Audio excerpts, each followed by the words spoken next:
कैसे हैं। एक नौजवान है, दरिया के किनारे लेटा हुआ है, भूख ने निढाल कर दिया, शिद्दत की भूख है, बेचैनी है। सोचा दरिया के किनारे बैठ जाता हूं, कोई मुबाह चीज मिल जाएगी उठा के खा लूंगा। दरिया के किनारे जैसे ही बैठे, एक सेब आ रहा था दरिया में बहता हुआ, उस सेब को उठाया। उठाने के बाद में वाकई आप सुनते रहते हो, मैं पस मंजर बयान करना चाहता हूं। जैसे ही सेब उठाया, एक लुकमा खाया था, अंदर से तकवे ने झंझोड़ के रख दिया। बोले हे अबू स्वाले, ये तुमने क्या कर दिया? ये तुमने सेब खाया है? सेब किसी बाग का होगा और बाग का कोई मालिक होगा, और मालिक की बगैर इजाजत, बगैर मर्जी के तुमने सेब खा लिया। कयामत के दिन अगर उस बाग के मालिक ने तुमसे सेब का मुतालबा रब की बारगाह में कर दिया तो क्या जवाब दोगे? इतना सुनना था, ये परहेजगारी थी, तकवा था।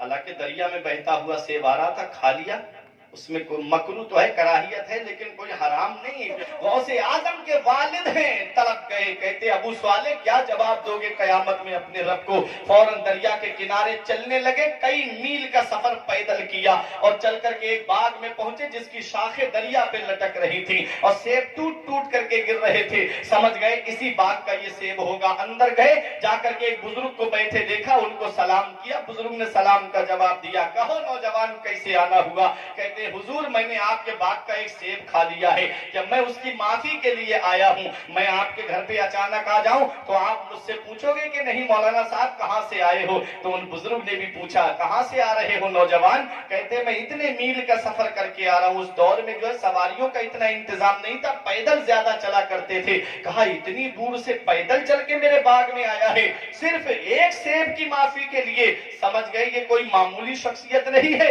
ये कोई अजीम शख्सियत है। अल्लाह अकबर। कहते हैं कि माफ तो कर दूंगा लेकिन दो शर्तें मेरी माननी पड़ेगी। कहा पहली शर्त मेरी ये है कि मेरे बाग की रखवाली करो।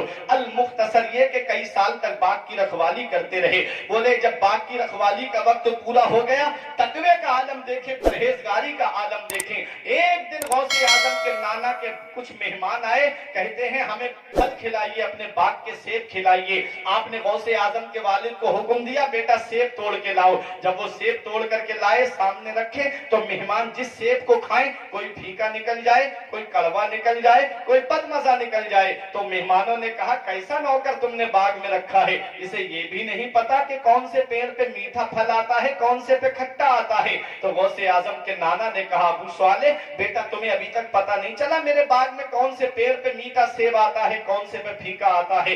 तो गौसे आजम के वालिद का तकवा देखिए, परहेजगारी देखिए। फरमाते हैं पता उसे हो जो खाता है, मैं जब से तुम्हारे बाग में आया हूं मैंने सेब को चक्कर में नहीं देखा है। ये तकवा था, ये परहेजगारी थी। मेहमान कहते हम नहीं मानते, रात को भी बाग में रहता है, दिन को भी रहता है, ऐसा कैसे हो सकता है कि ये फल ना खाता हो? तो गौसे आजम के नाना ने कहा मैं जानता हूं इसको, तुम नहीं जानते, ये कोई मामूली शख्सियत नहीं है। एक दिन तूफान आया था, आंधी आई थी, मैं अपने घर से बाहर निकला, देखूं मेरे बाग के फल कहां पर हैं, जमीन पे गिर गए या पेड़ पे लगे हुए हैं। कहते जब मैं बाग में पहुंचा, मेरे बाग के इर्द गिर्द जितने बाग थे सबके फल जमीन पे पड़े हुए थे। और जब मैं बाग में पहुंचा तो यही नौजवान, आंधी चल रही थी, तूफान चल रहा था और ये चराग जला करके कुरान की तिलावत कर रहा था। कहते सबके फल जमीन पे पड़े हुए थे, मेरे बाग का एक सेब भी टूट करके जमीन पे नहीं गिरा। ये परहेजगारी, ये तकवा। पहली शर्त पूरी हुई, कहते अब तो माफ कर दीजिए। कहा नौजवान दूसरी शर्त रह गई है, आने वाला भी अल्लाह का वली है और जिससे बात हो रही है वो भी अल्लाह का वली है। वलीरा वली में शनासद, वली को वली पहचानता है। रोक लिया, इससे अच्छा नौजवान हमें नहीं मिलेगा, इससे अच्छा दामाद हमें कहां मिलेगा। कहा दूसरी शर्त रह गई है, वो भी शर्त अगर मानोगे तब मैं माफ करूंगा। कहा दूसरी शर्त क्या है? कहा दूसरी शर्त ये है कि तुमको मेरी बेटी से निकाह करना पड़ेगा। कहते हैं मैं माफ कर दोगे ना उसके बाद? कहते हैं हाँ मैं माफ कर दूंगा। कहा लेकिन सुनो, मेरी बेटी के अंदर जो खासियतें हैं वो तो सुन लो। मेरी बेटी आंखों से अंधी है, कानों से बहरी है, जुबान से गूंगी है, पैरों से लंगड़ी है और कानों से बहरी है। इसके साथ तुम्हें निकाह करना पड़ेगा तब माफ करूंगा। आज के अगर कोई लड़िया के किसी नौजवान के सामने ऐसा मॉडल रख दिया जाए तो क्या वो निकाह के लिए तैयार होगा? हरगिज तैयार नहीं होगा। सिर्फ इतना पता चल जाए कि लड़की पैर से चलती चलती है तो लंगड़ा के चलती है, तो तैयार नहीं होता, मैं उससे शादी नहीं करूंगा, लोग लंगड़ी का शौहर कहेंगे। जरा सोचो तो सही, ये गौसे आजम के वालिद हैं, तकवा देखे, परहेजगारी देखे, कहते मैं दुनिया में सजा बर्दाश्त करने के लिए तैयार हूं, आखिरत में मैं इसकी सजा बर्दाश्त नहीं कर पाऊंगा। अल्लाह अकबर। गौसे आजम के वालिद जब निकाह के लिए राजी हो गए, निकाह हो गया। जब आप अपने हुजरा अरूसी के अंदर गए तो अंदर बैठी हुई दुल्हन उठ करके इस्तकबाल के लिए खड़ी हो गई, इन्हें देख करके सलाम किया और बैठने का इशारा किया, फौरन वापस आ गए। सोचने लगे अगर ये पैरों से लंगड़ी होती तो उठ के खड़ी क्यों होती, अगर ये हाथों से लुंजी होती तो बैठने का इशारा क्यों करती, अगर ये आंखों से अंधी होती तो मुझे देख के खड़ी क्यों होती, अगर ये जुबान से गूंगी होती तो मुझे सलाम क्यों करती। फौरन वापस आके बुजुर्ग से कहते हैं, हुजूर कौन से कमरे में आपने भेज दिया, जिस कमरे में मैं गया हूं उसमें जिस लड़की की बातें खासियतें आपने बताई थी वो उसके अंदर नहीं पाई जाती है। तब गौसे आजम के वालिद नाना कहते हैं, ए बेटा अबू सालेह, सच्चाई मुझसे सुनो, मैंने जो कहा था कि मेरी बेटी कानों से बहरी है, आंखों से अंधी है, जुबान से गूंगी है, पैरों से लंगड़ी है और हाथों से लुंजी है, उसका मतलब क्या है वजाहत कर दूं। मैंने कहा मेरी बेटी हाथों से लुंजी है, इसका मतलब ये है कि आज तक मेरी बेटी ने कोई हराम माल अपने हाथ में नहीं लिया है। मैंने कहा पैरों से लंगड़ी है, आज तक मेरी बेटी मेरी मर्जी के बगैर कदम घर से बाहर नहीं निकाला है। मैंने कहा कानों से बहरी है, आज तक कोई गंदी बात मेरी बेटी ने अपने कानों से नहीं सुनी है। मैंने कहा आंखों से अंधी है, आज तक मेरी बेटी ने किसी गैर महरम को नहीं देखा है। और मैंने कहा जुबान से गूंगी है, उसका मतलब ये है कि आज तक मेरी बेटी कभी झूठ नहीं बोली है। बाप जब इतना नेक हो जो एक सेब की खातिर कई साल तक बाग की रखवाली करे, और माँ इतनी परहेजगार हो जो दिन को भी अल्लाह की इबादत करे, रात को भी अल्लाह की इबादत करे, तो ऐसे हसीन गुलशन में जो फूल खिला था उसी फूल को दुनिया वाले गौसे आजम के नाम से जाने। नारे तकबीर, सुभान अल्लाह, जिंदाबाद जिंदाबाद। जब बाप इतना नेक हो और माँ इतनी परहेजगार हो तो बेटा पहले दिन से ही रोजा रखता हुआ आया। सुभान अल्लाह। गौसे आजम जैसे ही पैदा हुए पहले दिन से ही रोजा रखते हुए आए।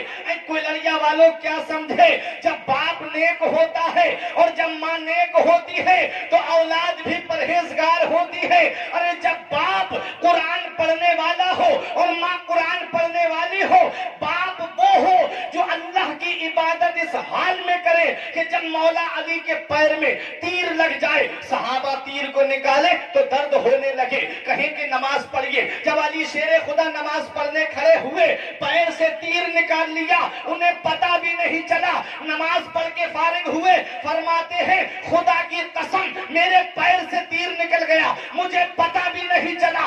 बाप जब ऐसी इबादत करने वाला हो और माँ की शान ये हो, कहे मौला इतनी लंबी रात बना दे, तेरी बंदी फातिमा दिल खोल के तेरी इबादत करे, जो कुरान दिन को भी पढ़े रात को भी कुरान पढ़े।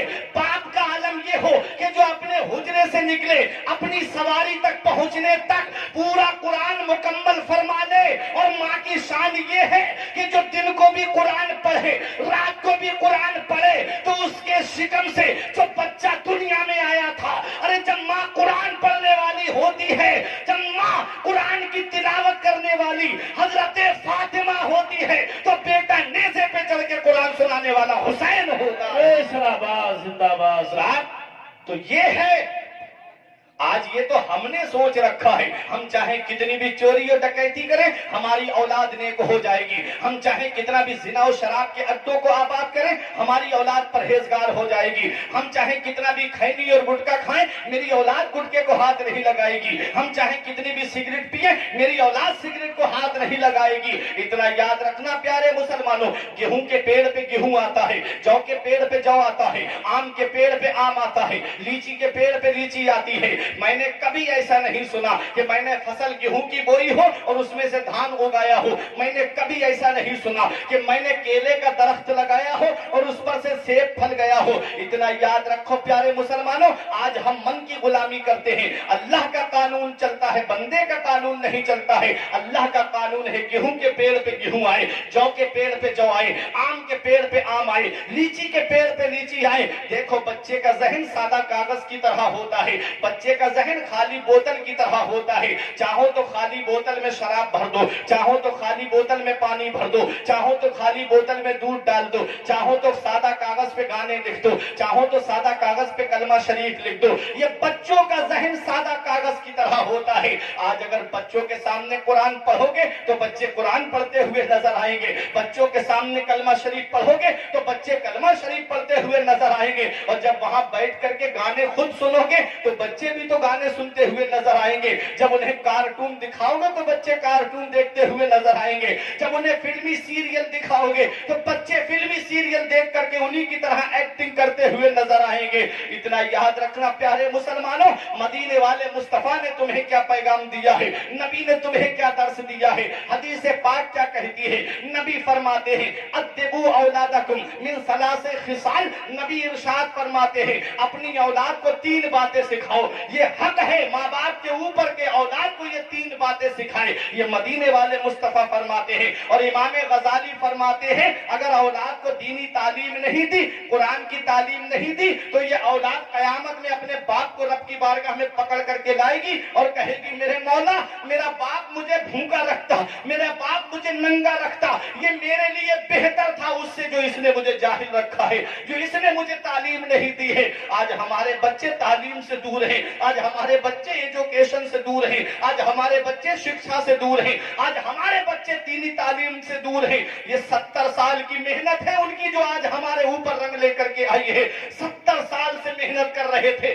70 साल की मेहनत आज रंग लेकर के आई है जो आज हिंदुस्तान की सरजमीन पे कब्जा है। इतना याद रखो, अगर शाम के वक्त में आप समझदार हो, अल्हम्दुलिल्लाह मैं जानता हूँ, शाम के वक्त कभी मगरिब को इशा के दरमियान चौराहे की तरफ रोड की तरफ जा करके देखना कोई लड़िया के, तो आपको 4-5 बच्चे जगह जगह बैठे हुए मोबाइल चलाते हुए मिलेंगे। और गैर मुस्लिमों की बस्ती से गुजरो, उनके बच्चे तारीख किताब लेकर के पढ़ते हुए मिलेंगे। क्या समझते हो तुमने बस इतना सुन लिया, जब तक हिंदुस्तान में गरीब नवाज है मुसलमानों का कुछ नहीं होगा।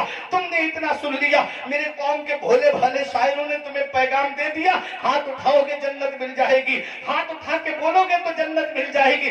जन्नत इतनी आसान नहीं है। रब कुरान में फरमाता है जन्नत ऐसे ही तुम्हें नहीं मिल जाएगी, पहले तुम्हारा इम्तिहान लिया जाएगा, पहले तुम्हें आजमाया जाएगा। आजमाया कैसे जाएगा? रब कुरान में फरमाता है वलनबलुवन्नकुम बिशैइन मिनल खौफि वल जू'i व नक्सिम मिनल अमवाली वल अनफुसि वस समरात व बश्शिरिस साबिरीन। मेरा रब फरमाता है हम जरूर जरूर तुम्हें आजमाएंगे। कभी माल में कमी करके आजमाएंगे, कभी औलाद का इंतकाल हो जाएगा उसके जरिए आजमाएंगे, कभी तुम्हारी जानों के जरिए आजमाएंगे, कभी फलों में कमी देकर के आजमाएंगे, कभी बिजनेस में नुकसान होगा उसके जरिए आजमाएंगे, कभी खेती में नुकसान होगा उसके जरिए आजमाएंगे। पता चला हमारा इम्तिहान होना है, क्योंकि इसमें लामे ताकीद है हमारा जरूर जरूर इम्तिहान होगा। हम बगैर इम्तिहान के दुनिया में नहीं रह सकते। जब हमारा इम्तिहान ही होना है तो मेरा रब फरमाता है वबश्शिरिस साबिरीन, खुशखबरी उनके लिए है जो सब्र करते हैं, बशारत उनके लिए है जो सब्र करते हैं। आज सिर्फ फूले समाये बैठे हैं। हाँ हाँ मैं जानता हूँ मेरे गरीब नवाज को अल्लाह ने इतना कमाल, इतना ताकत, इतना तसर्रुफ दिया है कि वो चाहे तो पूरे हिंदुस्तान को अपने कटोरे के अंदर संभाले। लेकिन इतना याद रखना, सिर्फ नाम लेने से काम नहीं चलेगा, उनकी अदाओं को अपनाना पड़ेगा। गौसे आजम ने क्या किया है, कभी हमने जिंदगी पे गौर किया? सिर्फ करामतें सुनी और फूले नहीं समाते हैं। इतना याद रखना, गौसे आजम की जिंदगी आपको मैं बता दूं ताकि बात आपके जहन में बैठ जाए कि गौसे आजम है कौन। गौसे आजम जब पैदा हुए तो तकरीबन 18 साल तक कस्बा जीलान के कुर्बो जवार में आपने तालीम हासिल की है। और जब कस्बा जीलान के कुर्बो जवार में आप पढ़ चुके, बैल की पूंछ पकड़ ली एक दिन आपने।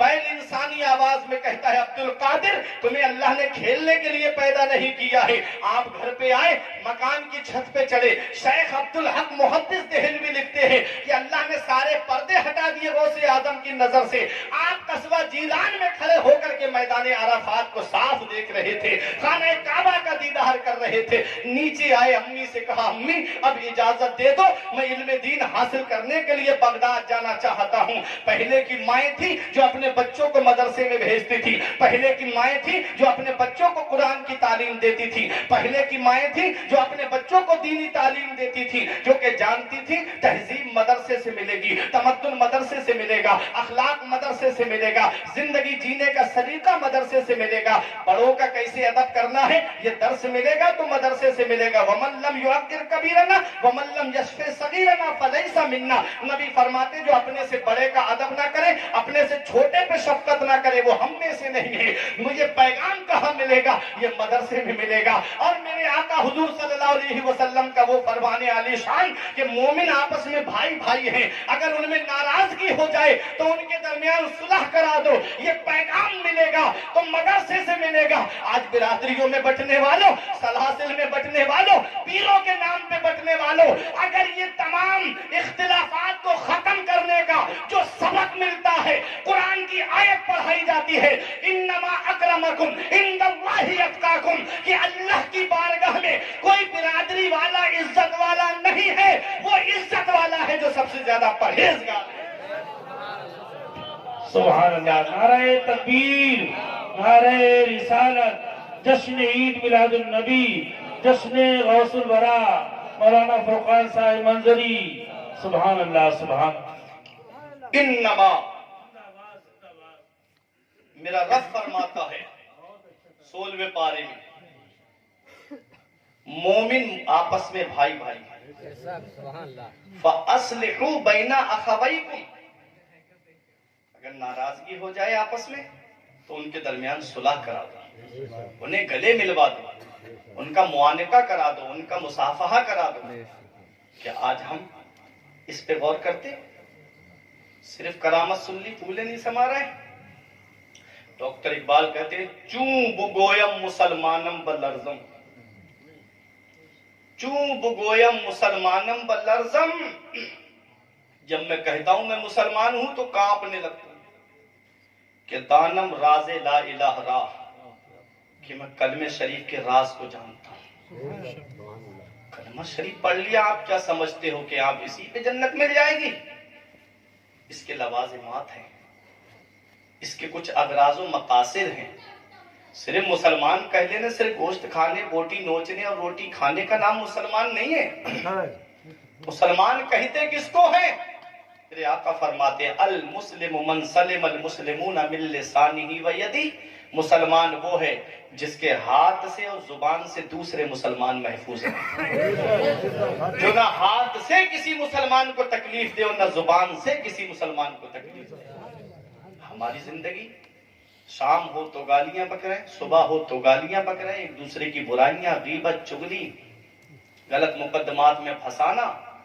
آقا فرماتے ہیں مومن مومن کے لیے بنیاد میں لگی ہوئی اینٹ کی طرح ہے, ایک اینٹ دوسری اینٹ کو مضبوط کرتی ہے. یہ حدیث کا ترجمہ بتا رہا ہوں, میں آپ کو ثبوت دے دوں گا, حوالہ جو میں بول رہا ہوں اس کا. آپ بنیاد کھڑی کرنے کے لیے جب اینٹیں لگاتے ہو تو اوپر جو اینٹ رکھی ہے وہ کمزور ہوتی ہے نا, اس کو آپ ہٹا دو گے, اور جب اس کے اوپر ایک اینٹ اور رکھ دی گئی تو نیچے والی اینٹ مضبوط ہو گئی. آقا فرماتے ہیں مومن آپس میں بنیاد میں لگی ہوئی اینٹ کی طرح ہیں, ایک اینٹ دوسری اینٹ کو مضبوط کرتی ہے. کیا آج ہم اپنے مسلمان بھائی کو دیکھ کر کے خوش ہوتے؟ کیا اس کی ترقی دیکھ کے خوش ہوئے؟ یہ سوچتے رہے اس کو اتنا مل کہاں سے لیا ہے, کوئی ایسا طریقہ لاؤ کہ جو اس کو نیچا کیا جائے. اپنے ہی لوگوں کی بنیادیں کھوکھلی کرنے میں ہم لگ گئے. کہہ رہے مسلمان ہیں, ڈاکٹر اقبال کہتے ہیں چوں بگویم مسلمانم بلرزم, جب میں کہتا ہوں میں مسلمان ہوں میں کانپنے لگتا ہوں. آقا فرماتے مومن مومن کے لیے آئینے کی طرح ہے. نبی فرماتے جو اپنے لیے پسند کرے وہ اپنے مسلم بھائی کے لیے پسند کرے. کیا آج یہ باتیں ہیں ہمارے اندر؟ نہیں. ہم برادریوں میں بٹے, ہم سلاسل میں بٹے, پیروں کے نام پہ بٹے.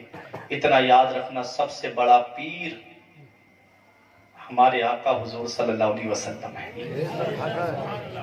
مولا علی شیر خدا ہیں, یہ جتنے سلسلے ہیں نا، یہ جو نہریں نکل رہی ہیں نا، جیسے آپ کی کولڑیا کے سامنے سے جاری، آگے سے اور پھٹ گئی، ادھر سے اور آگے نکل کے کہاں کہاں نہریں پہنچیں گی، ڈام سے دیکھ لیجئے آپ. ایسے ہی یہ جتنے سلاسل ہیں نا، یہ نہریں ہیں. یہ تمام نہریں جا کے رکتی ہیں مولا علی شیر خدا پہ. مولا علی شیر خدا پہ. اللہ اکبر. آپ مجھے بتاؤ، ایک گلدستہ سجا کر کے یہاں پر مولانا بلال رکھ دیں، اور اس میں گلاب کا پھول بھی ہو، چمیلی کا پھول بھی ہو، اس میں گیندے کا پھول بھی ہو، یہ پھول ہوں. اب ایک بھائی اٹھ کے آئیں اور وہ ایک گلاب کا پھول توڑ کے لے جائیں، بتاؤ انہوں نے گلدستہ سجایا، تکلیف ہوگی کہ نہیں ہوگی؟ دوسرے آئیں، دوسرا پھول توڑیں اور لے جا کے وہاں بیٹھ جائیں، تکلیف ہوگی کہ نہیں ہوگی گلشن لگانے والے کو، گلدستہ سجانے والے کو؟ یہ ولایت کا جتنا گلشن ہے، گلدستہ ہے، یہ مولا علی شیر خدا نے سجایا ہے. اب ایک ولی کا دامن پکڑ کے دوسرے کی شان میں گستاخی کرو گے تو مولا علی شیر خدا کو تکلیف ہوگی. اور جس نے علی کو تکلیف دی، سمجھ لو اس نے نبی کو تکلیف دی. اور جس نے نبی کو تکلیف دی، وہ اپنا ٹھکانہ خوب جانتا ہے. تو اتنا یاد رکھو پیارے مسلمانوں، ہم دنیا میں آئے ہیں.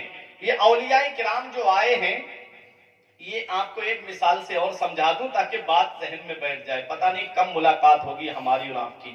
کبھی کبھی آپ شادی بیاہ کے موقع پہ جاتے ہو، شادی حال میں جاتے ہوگے تو وہاں آپ لائٹنگ دیکھتے ہوگے، ہے نا؟ تو کوئی ہرا بلب ہے تو ہری روشنی آتی ہے کہ نہیں آتی؟ سفید ہے تو سفید روشنی آتی ہے، پیلا بلب ہے تو پیلی روشنی آتی ہے. لیکن یہ سب جو لائٹ آ رہی ہے، یہ کہاں سے آ رہی ہے؟ ٹرانسفارم سے آ رہی ہے کہ نہیں آ رہی ہے؟ اور ٹرانسفارم کا بھی ایک ہینڈل ہے، پاور ہاؤس ہے. اب وہ پاور ہاؤس کہاں ہے؟ اب دیکھو آپ، یہ جتنے سلاسل ہیں، کہیں سے جو ہے وہ شیری روشنی آ رہی ہے، کہیں سے رضوی روشنی آ رہی ہے، کہیں سے مداری روشنی آ رہی ہے، ارے کہیں سے قادری روشنی آ رہی ہے، کہیں سے چشتی روشنی آ رہی ہے، کسی سے ابوالعلائی روشنی آ رہی ہے. یہ تمام روشنیاں جو آ رہی ہیں ہندوستان کی سرزمین پر، ان سب کا پاور ہاؤس مدینہ شریف ہے. مدینے والے مصطفیٰ کی بارگاہ سے روشنی آ رہی ہے. اتنا یاد رکھو پیارے مسلمانوں، جو جس روشنی سے فائدہ حاصل کرے گا وہ مدینے والے مصطفیٰ تک پہنچ جائے گا. سبحان اللہ، زندہ اس کا مطلب یہ نہیں کہ ہم ایک روشنی کو پکڑے تو دوسری کا انکار کر دیں. نہیں، تمام ہمارے سر کا تاج ہے.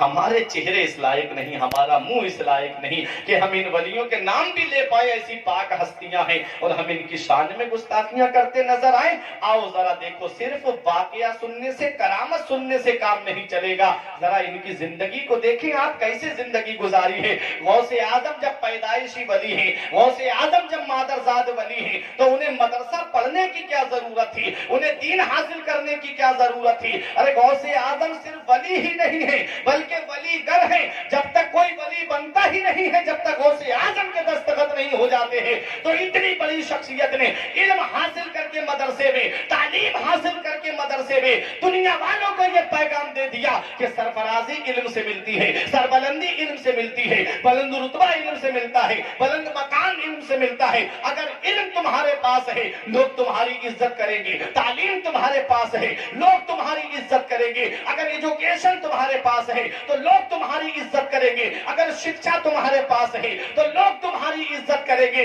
اس لیے اے کوئی لڑیا والو، اپنے بچوں کو وقت سے پہلے جوان کرو. لیکن کیا پیغام دے کر کے جوان کرو؟ وہ حدیث پاک جس کا میں ترجمہ آپ کو بتا دوں. نبی فرماتے ادبوا اولادکم من ثلاث خصال، اپنی اولاد کو 3 باتیں سکھاؤ.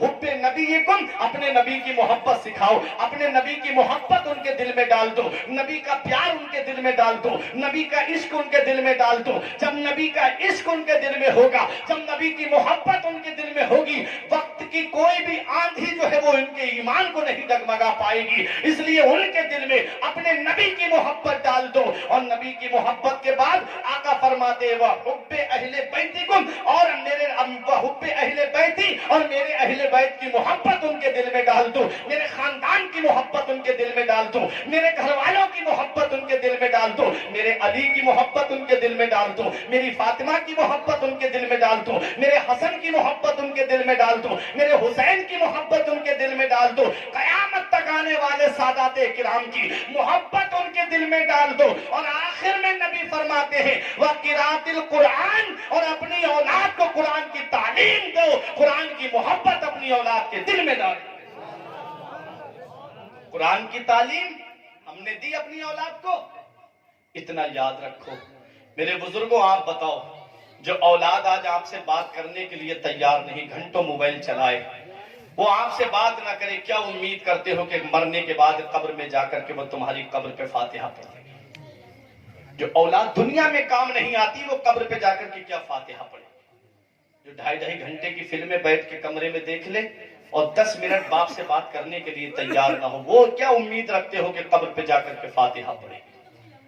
اگر چاہتے ہو کہ قبر میں تمہیں آرام ملے تو اپنی اولاد کو یا تو عالم بنا دو یا حافظ بنا دو، کیونکہ اولاد جب عالم یا حافظ ہوگی تو مسجد میں آ کر کے دعا کرے گی ربنا اغفر لی ولوالدی وللمؤمنین یوم یقوم الحساب، کہ اللہ مجھ کو بخش دے، میرے ماں باپ کو بخش دے اور تمام مومنین کو بخش دے۔ سبحان اللہ، سبحان قرآن اللہ۔ کی تعلیم دو، اس کے بعد چاہے انجینئر بناؤ، چاہے ڈاکٹر بناؤ، چاہے ماسٹر بناؤ، چاہے پروفیسر بناؤ، جو چاہو وہ بناؤ، پہلے اپنے مذہب کی تعلیم دو، پہلے انہیں دین کی تعلیم دو، پہلے انہیں شریعت کی تعلیم دو، پہلے انہیں قرآن کی تعلیم دو، پہلے انہیں حدیث کی تعلیم دو۔ اور پیارے مسلمانوں، جب قرآن و حدیث دل میں ہوگا تو بچے کے ایمان کو کوئی ڈگمگا نہیں پائے گا، وقت کی کیسی بھی آندھی آئے گی اس کے سینے سے ٹکرا کے چلی جائے گی، وہ نبی کی محبت میں سرشار رہے گا۔